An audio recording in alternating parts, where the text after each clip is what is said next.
시편은 146편부터 150편까지 할렐루야로 시작해서 할렐루야로 끝나요. 여러분, 우리가 지난주가 146편 했잖아요. 그렇죠? 146편 할 때 거기도 할렐루야 내 영혼아 여호와를 찬양하라 하고 시작했는데 끝 마무리에도 할렐루야 이렇게 끝나요. 그래서 146편, 147편, 148편 해서 150편까지 전부가 다 할렐루야로 시작해서 할렐루야로 끝납니다. 그런데 시편의 중요한 특징은 1절이 중요해요. 1절이 시편의 핵심이에요. 그래서 그 시편에 말씀하시고자 하는 핵심적인 내용은 1절에 있어요. 혹은 1절에 써놓고 마지막 절에 또 써놔요. 그래서 두갈식이다, 양갈식이다 이렇게 말하는 것이 시편이에요. 그래서 시편은 1편도 중요하고 150편도 중요하고, 그래서 두 가지가 다 중요합니다. 근데 오늘 이 말씀의 마지막 절 6절을 한번 같이 읽어보실까요? 시작. 호흡이 있는 자마다 여호와를 찬양할지어다. 할렐루야. 혹시 호흡을 놓고 오신 분 계시나요? 예, 호흡은 다 들고 다니시죠? 예, 호흡이 있는 자는 뭐 하라고요? 여기 보니까 여호와를 찬양할지어다 그랬어요. 그러니까 호흡이 있는 사람은 다 찬양하는 거예요. 그러니까 여러분, 살아있다고 생각하는 분들은 뭘 해야 돼요? 찬송해야 돼요. 하나님께서 우리를 이 땅에 보내실 때 우리에게 사명이라는 걸 주셨거든요. 그게 사명이 뭐냐면 그것을 하고 와라 하고 보내는 바로 그거예요. 그게 바로 찬송하고 와라 이렇게 보내셨어요. 여러분, 이사야서 43장 21절을 한번 보시겠어요? 자, 같이 한번 읽어보실까요? 시작. 이 백성은 내가 나를 위하여 지었나니 나를 찬송하게 하려 함이니라. 아멘. 내가 세상에 살면서 그렇게 남들이 생각하는 성공이라는 것도 별로 누리지 못했고, 또 그런 권세를 가진 것도 아니고 유명인사가 된 것이 아니라 할지라도 날마다 찬송 부르고 살고 있다면 하나님 입장에서 보실 때는 잘했어, 그리고 맞아, 너 그렇게 사는 거야 이렇게 말씀하실 거예요. 근데 아무리 성공한 삶을 살고 돈을 많이 벌어서 아파트 평수를 팍팍 늘려가고 있다 할지라도 하나도 주님 앞에 찬양하거나 하나님께 영광 돌리는 삶이 아니라면, 그럼 하나님은 우리에게 뭐라고 하실까요? 너 괜히 사는 거야 이렇게 말씀할 수 있겠죠. 혹은 너는 사는 것 자체가 의미가 없구나, 빨리 와야 되겠다 이렇게 부를 수도 있단 말이죠. 그러니 여러분, 우리가 이 땅에 살 때 이렇게 하나님이 맡겨주신 그런 사명을 잘 감당하는 게 중요한 거예요. 그런데 어떤 때 보면 막 신앙이 좋아서 막 찬송도 부르고 은혜 받았다 그러고 방언도 하다가 어느 때 보면 갑자기 막 누구를 막 미워하고 또 그냥 속에서부터 안 좋은 얘기가 벌컥벌컥 올라오고 이런 걸 보면 기복이 너무 심한 거죠. 막 잘 일이 풀리면 그냥 막 혼자서 천사가 된 것 같아요. 근데 일이 잘 안 풀리면 거의 뭐 사탄 비슷하게 바뀌어. 그러니까 그 기복이 왜 그렇게 심할까? 이유는 하나예요. 신앙에 기초가 없어서 그래요. 신앙에 뭐가 없다고요? 기초. 그 기초가 있으면 아무리 풍파가 있어도 흔들리지 않아요. 여러분, 기초가 튼튼하면 비바람이 불어도 그 무너지지 않는다잖아요. 그래서 우리가 신앙의 기초가 단단하면 그러면 기복이 별로 없다고요. 근데 신앙의 기초가 없으면 환경에 따라서 흔들리고 사람 말에 따라서 오르락내리락하고 기복이 너무 많아요. 그래서 저는 오늘 여러분 신앙의 기초가 딱 세워지길 바라요. 그 기초가 뭐냐 하면 가사비거든요. 같이 해볼까요? 가사비. 크게 가사비. 그 가사비가 뭐냐면 가치, 사명, 비전, 이걸 딱 앞에 자만 따면 가사비가 돼요. 가치라는 게 있어요. 그 가치가 뭐냐면 중요하게 여기는 거죠. 우리가 중요하게 여기는 게 뭘까요? 물론 건강도 중요하고 가족들이 다 같이 건강하길 바라고, 우리 집안 식구들이 중요하고, 또 내가 중요하고, 돈도 중요하고, 행복도 중요하고, 다 중요해요. 그런데 여러분, 예수 믿기 전에도 그게 다 중요했거든요. 그런데 예수 믿은 이후에도 여전히 그것만 중요하다면 변한 게 하나도 없잖아요. 예수 믿기 이전이나 예수 믿은 이후나 똑같아. 그 껍데기만, 우리의 겉모습만 종교의 모습이 바뀐 거예요. 전에는 보살이었던 분이 교회 다니기 시작해서 크리스찬이 됐고, 전에는 종교가 없던 사람이 예수 믿어갖고 종교, 그러면 기독교 이렇게 새겼다고 할지라도 그 속이 하나도 변한 게 없으면 하나님은 우리의 무엇을 볼까요? 속을 보시잖아요. 그때 하나님 이렇게 보시면 넌 옛날과 하나도 달라진 게 없구나, 그러시지 않겠어요? 그러니 우리가 변화해야지요. 제가 예수 믿기 전에 돈도 좋고 건강도 좋고 행복도 좋고 가족도 좋고 다 좋아. 근데 이걸 싫어하는 건 아닌데 그보다 더 좋은 걸 발견한 거지요. 여러분, 그보다 더 좋은 게 뭘까요? 예수님이 더 좋아. 그래서 예수님이 기뻐하는 것, 그게 나에게는 더 큰 기쁨이에요. 그래서 저의 가치관이 옛날에는 돈, 명예, 건강 뭐 이런 게 나의 가치 있는 것이라고 생각했다면 이젠 더 가치 있다고 여기는 게 예수님이 기뻐하는 거, 이런 것으로 달라지는 거지요. 그래서 여러분에게 있어서 가치관이 이렇게 변화되기를 간절히 바랍니다. 아무리 오랜 세월 동안 예수를 믿어도 그 속의 가치관이 변화하지 않으면 신앙 성장이 잘 안 돼요.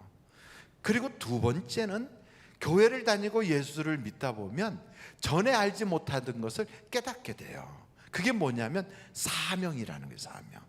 우리는 사명 그러면 목사님이나 선교사님만 사명이 있는 줄 아는데 그게 아니라는 거예요. 세상에 살 때는 너 왜 살아? 하면 돈 벌려고 살지, 너 왜 살아?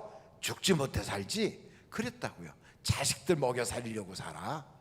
아이고 목구멍이 포도청이잖아, 이러고 살았다고요.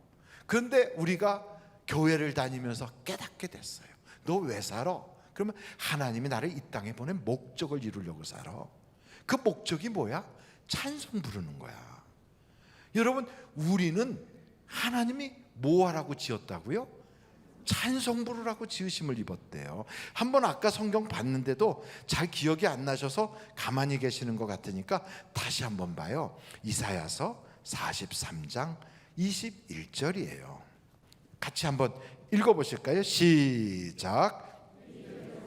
내가 나를 위하여 지었나니 나를 찬송하게 하려 함이니라. 아, 그렇구나. 하나님이 날 찬송 부르는 자로 이 땅에 보내셨구나. 그리고 신약 성경에 보면 하나 더 있어요. 에베소서 2장 10절이거든요. 거기를 한번 보세요. 같이 읽어보실까요? 시작. 우리는 그가 만드신 바라 그리스도 예수 안에서 선한 일을 위하여 지으심을 받은 자니 이 일은 하나님이 전에 예비하사 우리로 그 가운데서 행하게 하려 하심이니라.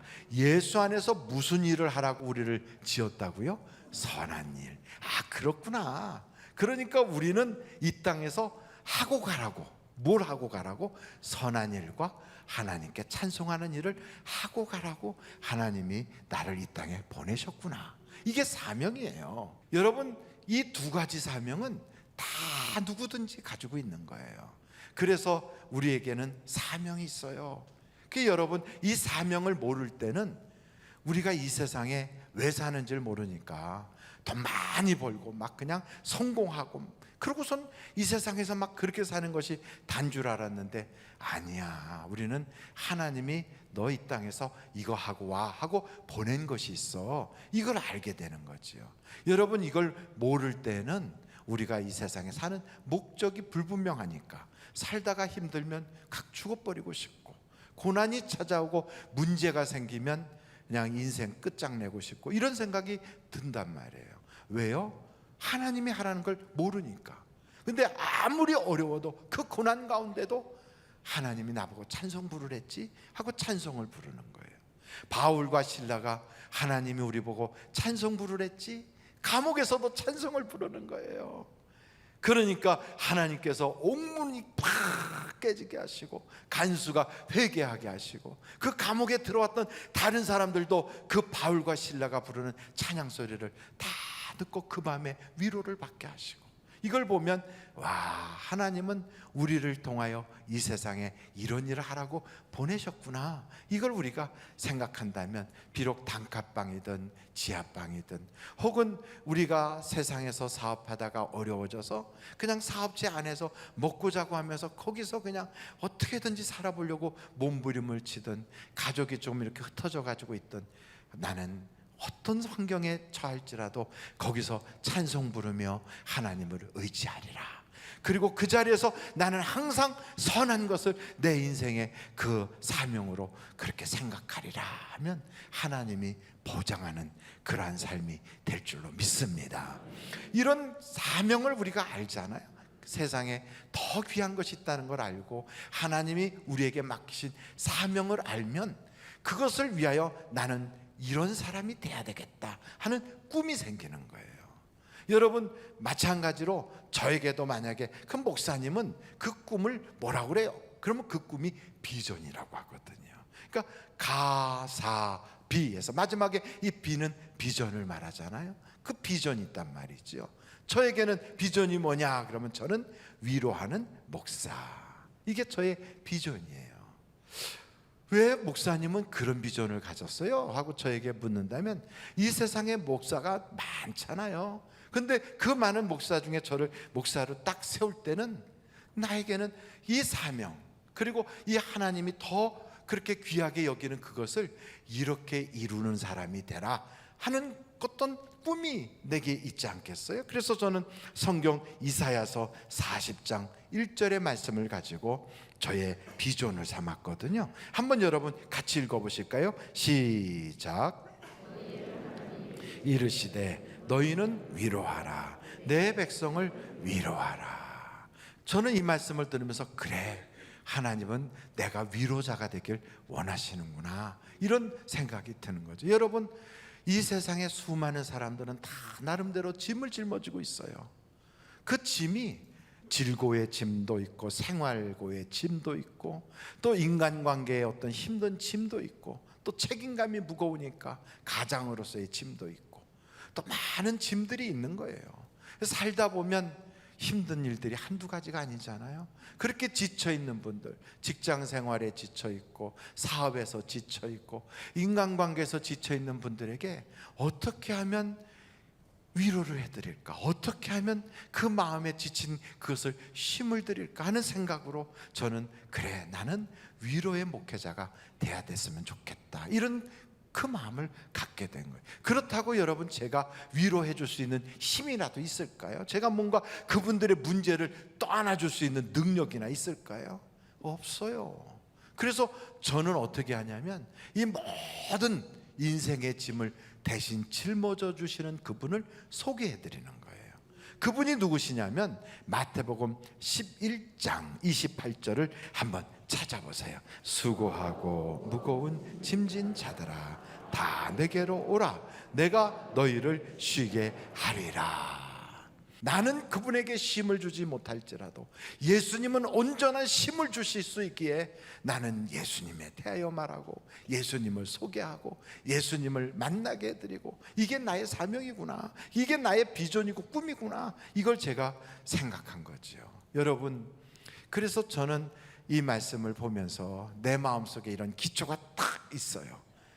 내 생각 속에 가장 가치 있는 거 예수님, 그리고 그 주님이 주신 사명, 찬송하며 선한 일 하고 오라고 하는 그 사명, 이것을 이루기 위해서 나는 위로하는 목회자가 돼야 되겠다 하는 저 개인의 비전이 있는 거예요. 꿈이 있는 거예요.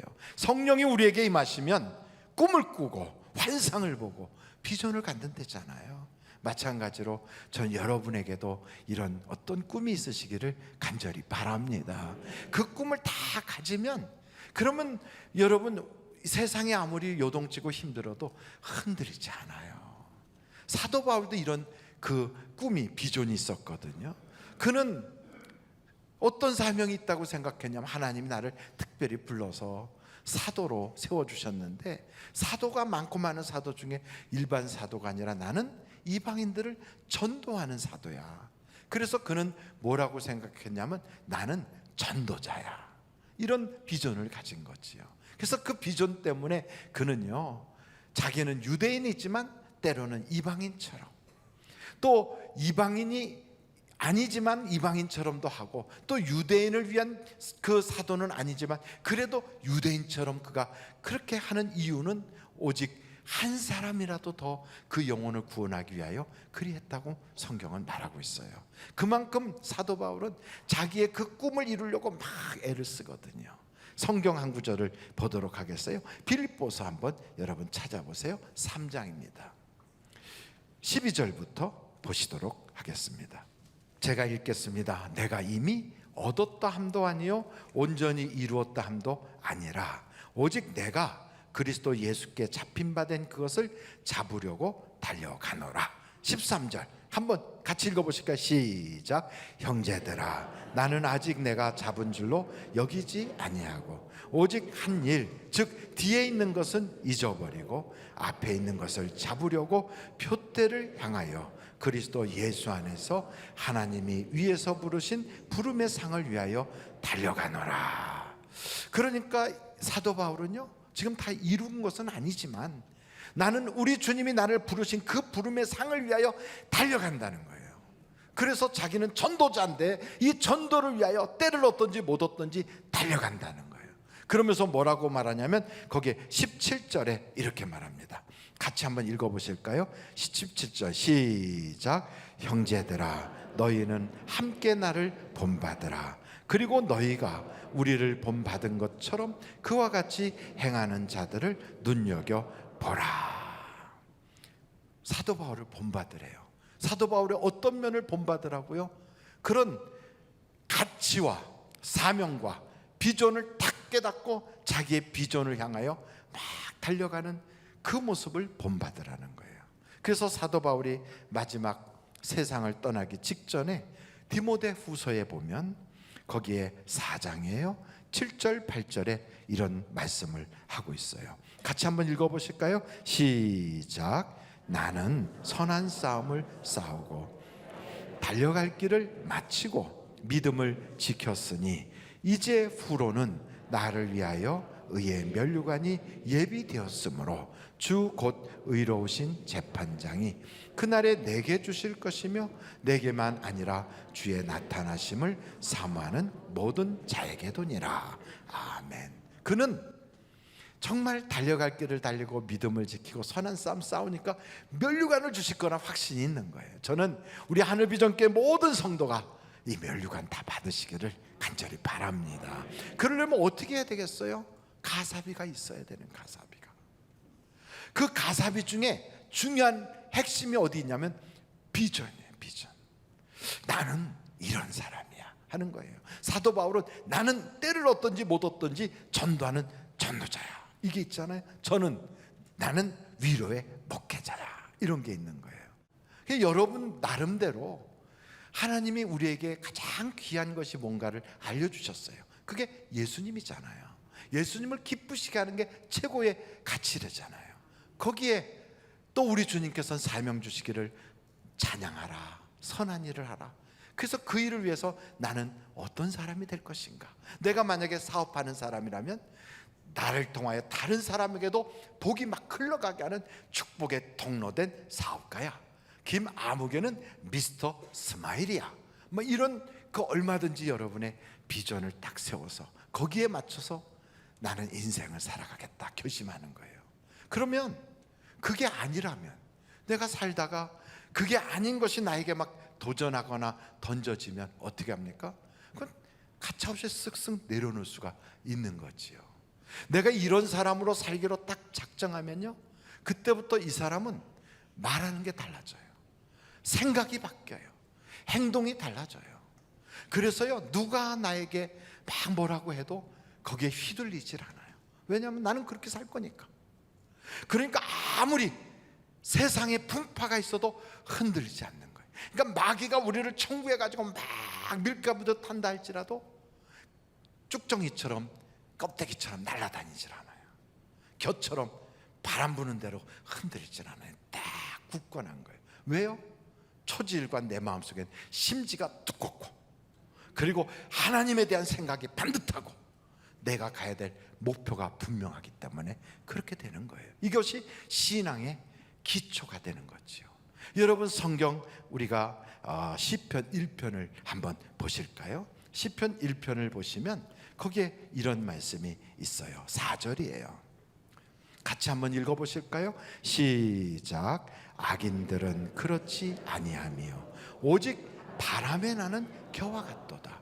아하, 바람에 나는 겨는 악인이구나, 이걸 우리가 아는 거죠. 그렇다면 가사비가 딱 준비가 돼가지고 살지 못하고 그냥 이 사람 말 듣고 흔들리고 저런 환경에 돌아다니고 막 이런 그런 어려운 일이 생기면 막 이렇게 저렇게 겨처럼 날아다니면 그건 성경이 악인이라고 표현하는구나. 그렇다면 의인이라고 하는 사람들은 뭐 어떤 건가? 겨가 아니고 그럼 알곡은 도대체 어떻게 사는 건가? 거기에 1, 2, 3절이 알곡에 대한 이야기가 나와 있거든요. 거기 한번 1절 보겠습니다. 복 있는 사람은, 이게 알곡은 이런 뜻이에요. 복 있는 사람은 뭘 따르지 않아요? 그러니까 이 세상 하나님 안 믿는 그런 사람들의 생각을 쫓아가지 않아요. 따르지 아니하며, 그 다음에 죄인들의 길에 서지 아니하며. 이 사람은요, 예수 안 믿는 사람들의 그런 어떤 가치관이나 그런 어떠한 삶의 태도를 쫓아서 그렇게 살지를 않아요. 오만한 자들의 자리에 앉지 아니하고. 그 오만한 자라는 건 하나님이 생각하지 않고 그냥 교만하고 막 자만해갖고 모여서 자기들이 잘났다고 막 하는 그런 회합이나 모임에 휘둘려서 거기에 들어가 앉아있질 않는다고요. 그러니 여러분, 이게 알곡은 그런 자리도 안 가는구나. 그러면서 그러면 어떻게 하느냐? 거기 보니까 오직 여호와의 율법을 즐거워하여. 이 말은 하나님의 말씀을 기뻐해서 그 말씀을 주야로 묵상하는도다. 다른 말로 말하면 그 말씀을 딱 붙잡고 밤낮으로 기도하는 사람, 바로 이런 사람이에요. 그래서 이런 사람은 어떻게 되느냐? 3절 우리 다 같이 한번 읽겠습니다. 시작. 그는 시냇가에 심은 나무가 철을 따라 열매를 맺으며 그 잎사귀가 마르지 아니함 같으니 그가 하는 모든 일이 다 형통하리로다. 아멘. 그러니까 겨처럼 막 날아다니고 쭉정이처럼 그렇게 사는 건 그냥 마귀가 기질하는 대로 막 이렇게 밀가부터 하는 대로 그냥 바람에 날려다니는데, 그러니까 세상에 부는 숱한 바람들이 있잖아요. 거기에 막 이리저리 쏠려다녀요. 그런데 알곡은 딱 보면 안 그래요. 뿌리 깊은 나무처럼 흔들림이 없어요. 그리고 시냇가에 심은 나무처럼 메마르지도 않아요. 그래서 성경을 딱 보니까 사시사철 열매가 맺혀지고 그리고 형통하더라는 거예요. 저는 우리가 인생에 하나님이 보장하는 삶을 살겠다, 나는 하나님이 복 주시는 인생이 되길 원한다, 어떻게 살든 이 땅에 살면서 하나님이 내 편 되시길 원한다 하는 그 사람이라면 가사비가 분명해야 돼요. 그래서 여러분의 인생에 한번 딱 적는 거예요. 내게 있어서 최고로 귀하게 여기는 게 뭔가? 내가 전에는 이런 걸 귀하게 여겼는데 이제는 더 중요하게 여기는 게 뭔가? 나의 가치관은 바뀌었는가 보는 거예요. 그리고 내가 전에는 사명이 뭔지 몰랐는데 이제 내 인생의 사명이 이거구나 깨달은 걸 적어보는 거예요. 그런 내가 이제 어떻게 살아야 될까? 그래서 비전을 딱 정하는 거예요. 그 비전이 이루어지게 해달라고. 하나님, 내가 전에는 이런 꿈이 없었어요. 나는 전에는 이런 환상도 없었어요. 내게는 이런 비전이 없었어요. 오직 있었다면 돈 많이 벌어서 남들에게 떵떵거리는 게 나의 꿈이었다면 이건 다 이 세상에서 썩을 것이었는데 이제는 그 표대를 향하여 하나님이 위에서 부르시는 상을 위하여 쫓아가는 자가 되었어요. 이 비전이 내게 이루어지게 하여 주시옵소서. 그런 마음을 가지고 확실하게 비전은 뭐 길게 쓰는 게 아니에요. 딱 한 줄 혹은 한 단어, 그게 딱 내 비전이에요. 그래서 오늘 여러분 기도하면서 여러분의 인생의 비전을 정확하게 정하시고, 하나님 내가 이런 사람이 되게 하여 주시옵소서 하고 간구할 때 그 일을 이루어 주시도록 하나님이 천사를 동원하시고, 또 그 일을 이룰 수 있도록 성령의 능력을 부어주시고, 그 일이 이루어지도록 하나님께서 이끌어 주셔서 영광 돌리는 축복의 사람이 될 줄로 믿습니다.